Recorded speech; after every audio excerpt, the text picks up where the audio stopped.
ආණ්ඩුව පැහැදිලිවම තමන්ගේ නොහැකියාව වහගන්න තමන් ගල්ලංගුරු වලින් කරපු වංචාවල් කැප් ගණදෙනු වලින් සීනි ගණදෙනු වලින් මේ ආණ්ඩුව කරපු වංචාවල් අද ලුණු ඇටේ ඉඳන් පිටරට ඉඳන් ගේන දැන්ට මේ රටේ ජාතික ආර්ථිකය ඇතුළේ තියෙන ව්‍යාපාර වට්ටපු ආණ්ඩුව තවමත් උත්සාහ කරනවා පරණ තමන් කියපු බොරු ටික අධිකරණය ලව්වා එහෙම නැත්නම් මේ රටේ තියෙන ස්වාධීනයි කියන ආයතන ලව්වා ඔප්පු කරවන්න.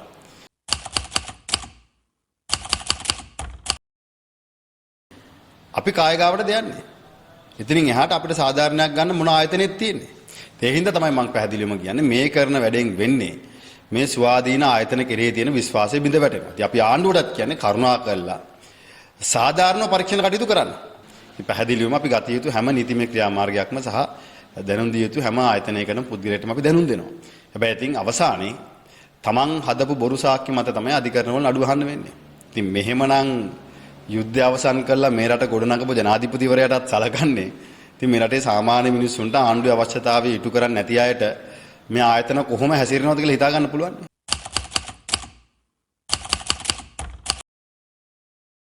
ඉතින් මේ ආණ්ඩුවට එක පැත්තකින් ඩයස්පෝරාවේ අවශ්‍යතාවය නිශ්චය කරන්න ඕනේ. ඩයස්පෝරාවේ අවශ්‍යතාවය මත අපි දැක්ක සුරේෂ් සලේව අරගෙන තියෙනවා. ඒ වගේම නොඑක් කාරණා ක්‍රියාත්මක වෙනවා. ඉතින් අවසානයේ මෙහෙමනම් පරීක්ෂණ කටයුතු වෙන්නේ ඉතින් මහින්ද රාජපක්ෂ ජනාධිපතිතුමාටවත් මේ රටේ ජනතාවටවත් මේ ආණ්ඩුවේ නීතිමය ක්‍රියාමාර්ග ගන්න ආයතන වලින් අධිකරණය නෙවෙයි. නීති ක්‍රියාමාර්ග ගන්න ආයතන වලින් හා පොලිසියෙන් සාධාරණයක් වෙන්නේ නැහැ. හැබැයි ඉතින් අපි ඕන එකට ලෑස්ති. ඒකත් ආණ්ඩුව මතක තියාගන්න.